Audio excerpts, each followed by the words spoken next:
Vocês pelo menos estão tendo esse gostinho. Eu não sei se a gente vai vencer a guerra, eu acho que vai. Mas pelo menos que a gente tá atirando. Tá. E isso tudo é sem lei Magnitsky. Agora vocês imaginem quando vier a poderosa Magnitsky. E se eu tivesse que apostar, eu apostaria, pelo que os passarinhos me contam, que ela tá muito próxima. Muito próxima. Primeiro sanciona o Alexandre, que é o violador mor central de direitos humanos. Em seguida, se o presidente da Câmara, Hugo Mota, continuará mantendo refém a pauta da anistia, sendo interpelado sobre esse assunto, caso mantenha essa posição, e se for verificado que ele está agindo para proteger o Alexandre em suas violações de direitos humanos, o presidente da Câmara, Hugo Mota, também será sancionado de forma secundária. Em relação, por exemplo, ao presidente do Senado, Davi Alcolumbre, se aplica a mesma coisa, somada ao agravante do impeachment. Eu peço a você que envie esse programa para as pessoas. Envie nos seus grupos, envie para os seus parentes, envie para os seus amigos, mas principalmente para os inimigos, porque esse é o Paulo Figueiredo Show.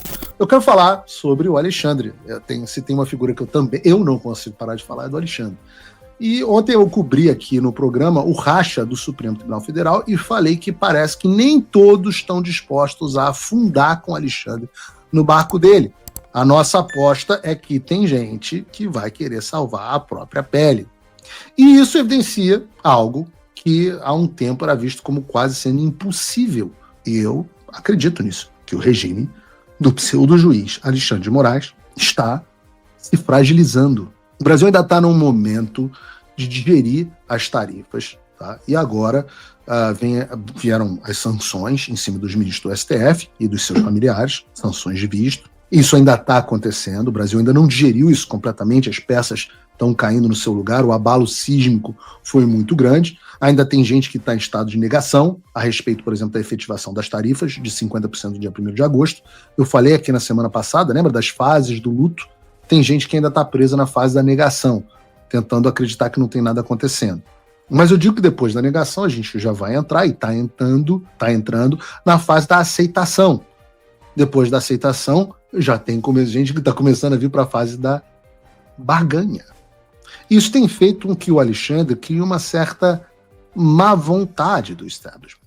Ele fica numa espécie de sinuca de bico, porque ele só consegue funcionar dobrando a aposta. Mas já é visível que pelo menos uma parte do sistema está um pouco de saco cheio de dobrar a aposta, de ver o Alexandre dobrar a aposta e pagar as consequências junto com ele. Tipo aquele negócio do Leônidas, tu fica arrumando essas tretas, para de arrumar essas tretas, Leônidas. Acho que é do Porta dos Fundos. Ô, Leônidas, vai arrumar essas tretas aí sozinho, pô. Vem meter a gente nessa história, não. Você é tipo aquele teu amigo que enchia a cara e ficava... Eu sou do Rio de Janeiro, da década de 90. Então, porra, eu sou o pacote completo, né? Jiu-jitsu, Rio de Janeiro, década de 90, Pit Boy, os Grace, aquela porra toda. Então, se você não sabe o que é, os cariocas sabem.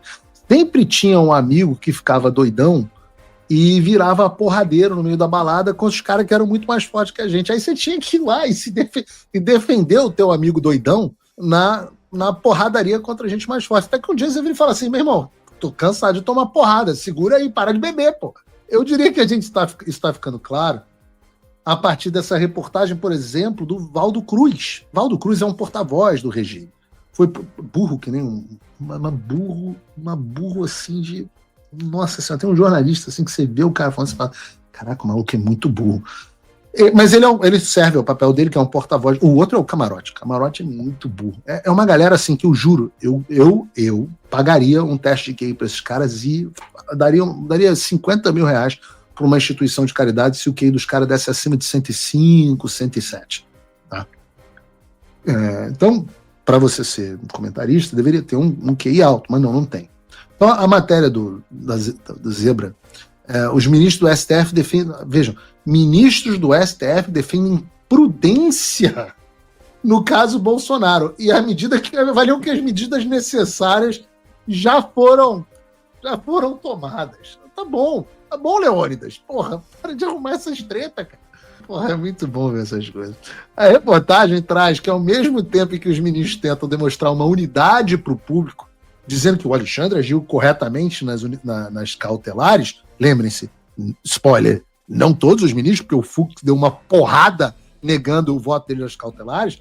Esses mesmos ministros que estão, não, o Alexandre está mandando bem, não, tá mandando bem, destacam que o Alexandre tem que passar a ter mais cuidado para não deixar claro que o Bolsonaro está sofrendo uma violação de direito uma depois da outra.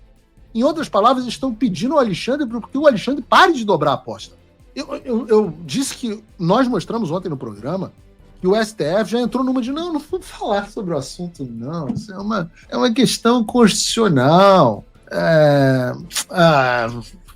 Antigamente era Gilmar Mendes tuitando da Alemanha em inglês e português. Não, um absurdo, nossa democracia, viva o Alexandre de Moraes. O Barroso fazendo carta aberta ao Donald Trump, publicando em jornais, não sei o quê, entrevistas, Flávio Dino ironizando, né? A mesma galera do eleição não se ganha, se toma, perdeu o Mané numa mola, nós derrotamos o bolsonarismo. Cadê Gilmar Mendes? Gilmar Mendes calado, vocês já ouviram isso na vida de vocês? Sumiu. O Barroso, de cara fechada, dizendo que não disse nunca que haverá sempre Paris. Eu nunca disse uma coisa dessa. Mentira. Não, foi um amigo meu que disse. Eu não disse. Uma fake news. Inquérito para você. Eu levo muito a sério o que está acontecendo. Vamos manter o nosso papel institucional. Não vou. Não é papel constitucional do Supremo Tribunal comentar o assunto. Vocês pelo menos estão tendo esse gostinho. Eu não sei se a gente vai vencer a guerra, eu acho que vai. Mas pelo menos que a gente tá atirando. Tá. E isso tudo é sem lei Magnitsky.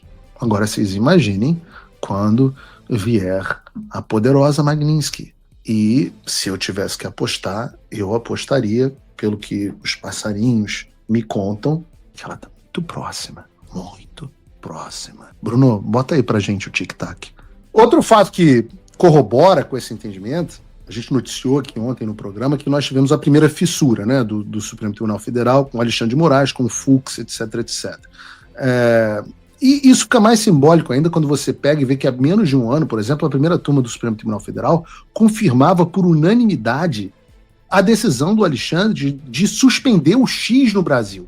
Então, entendam, aquela decisão era muito mais absurda, mas naquele momento, tudo que o Alexandre de Moraes fizesse era unânime. Agora, not so much. Parece que não.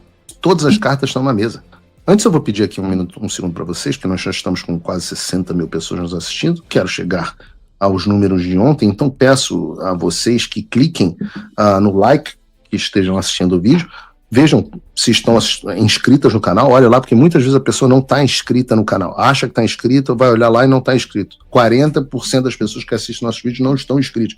Então, se inscreva, que é muito importante para a gente, e mande, compartilhe. Eu também estou acompanhando aqui o chat com vocês, estou vendo o Bruno Vasconcelos, estou vendo a Vanusa, estou vendo o Márcio Regis. Márcio Regis está ansioso que eu vou falar aqui do Alcolumbre, né? Muita gente aqui comentando. Agradeço aqui a todos vocês a enorme audiência. Mas a verdade é o que eu estava dizendo. Todas as cartas nesse momento estão na mesa. E você tem pessoas desse lado que não vão recuar. Eu disse a vocês que eu considero, e eu não posso, como eu sempre disse, eu não sou presidente dos Estados Unidos, eu não tenho o poder de sancionar o Alexandre de Moraes, mas eu tenho uma boa interlocução que eu acho que poucos desconfiam hoje em dia que não. Até o Paul está dizendo que, na verdade, eu sou o grande cérebro. O cérebro o Eduardo diz também, mas o Paul diz que, na verdade, sou eu que tenho todas as fontes da Casa Branca. Então, se vocês acreditam mesmo nisso, deixa eu dizer a vocês que a minha avaliação é que hoje é 99% certo de que o Alexandre vai sofrer em um futuro muito próximo as sanções da Lei Global Magnitsky, que irão, por sua vez, declará-lo como um violador internacional de direitos humanos, que é o que ele é. A partir disso, é possível que outros países, inclusive, se juntem e venham mais sanções ao Alexandre. Mas a asfixia financeira é feita pelo Global Magnitsky Act. É apenas para outros tipos de asfixia. Quem sabe ele fique impedido de ir para a Europa, quem sabe ele fique sancionado também pela União Europeia. Vamos ver o que vem por aí. Mas o que é importante é que existem alguns dispositivos na lei que dizem que são sancionados não apenas os violadores de direitos humanos, está aqui na lei Magnitsky, mas também os seus aliados. Existem previsões na lei Magnitsky que tratam, por exemplo, da possibilidade de sanções a pessoas que agiram como agentes ou em nome de outro agente em situações de violações de direitos humanos, ou ainda, e essa parte é importante, qualquer um que tenha dado assistência, patrocínio ou provido apoio financeiro, material, tecnológico ou qualquer outro tipo de serviço em apoio a violações de direitos humanos. O que eu quero dizer com isso? Estou explicando para vocês que há uma estratégia, do grego estratégia, que diz o seguinte: primeiro sanciona o Alexandre, que é o violador mor central de direitos humanos. Em seguida, todos aqueles que agirem em sua defesa, em seu resgate, também são considerados seus auxiliadores na forma do que diz a lei. E isso faz com que, uma vez que o Alexandre seja sancionado e suas violações internacionais de direitos humanos tenham sido, portanto, reconhecidas, passa a ser observada a resposta que os outros agentes deram ou darão a essa violação. E isso inclui aqueles aliados que saem em seu socorro, verbalmente, mas principalmente institucionalmente. E disso decorre que será observado com enorme atenção se o presidente da Câmara, Hugo Mota, continuará mantendo refém a pauta da anistia, sendo interpelado sobre esse assunto, caso mantenha essa posição, e se for verificado que ele está agindo para proteger o Alexandre em suas violações de direitos humanos, o presidente da Câmara, Hugo Mota, também será sancionado de forma secundária.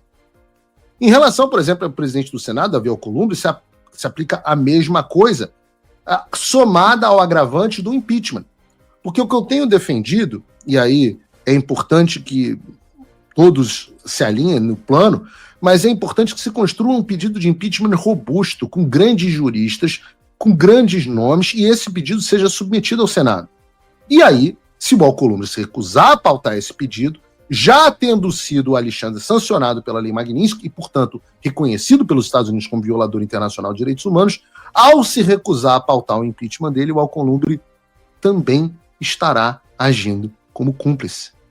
Daí, ambos, Alcolumbre e Mota, estarão sujeitos a sanções, isso sem prejuízo de outros, como o próprio presidente do Supremo Tribunal Federal, como o Paulo Gonet, como seus familiares imediatos, de todas essas pessoas. Então, sim, eu confirmo a notícia de que tem sido falado, tem sido discutida a ideia de sanções contra Hugo Mota e Davi Alcolumbre, dependendo do posicionamento dos mesmos. Como eu disse, se eles sofrerão as sanções ou não, dependerá única e exclusivamente das ações que eles tomarem. Eu acho sempre que você pode escolher, mesmo que tardiamente, fazer a coisa certa. Eu não vou ficar chateado se o presidente Hugo Mota ou se o presidente Alcolumbre forem sancionados sob a lei Magnitsky. Seus familiares, seus negócios. Eu acho que o presidente Rodrigo Pacheco também é um enorme candidato pelo conjunto da obra no passado, mais de 50 processos de impeachment retidos. Eu faria esse acordo. Você faria esse acordo? Eu faria esse acordo. Eu peço que você estiver assistindo pelo YouTube, que você clique no botão do like. Eu quero muito ver a interação dos comentários de vocês, mas acima de tudo, este é o programa que você tem que mandar para os seus amigos e para os inimigos, aqueles lá da Globo News, porque esse aqui é o Paulo Figueiredo Show.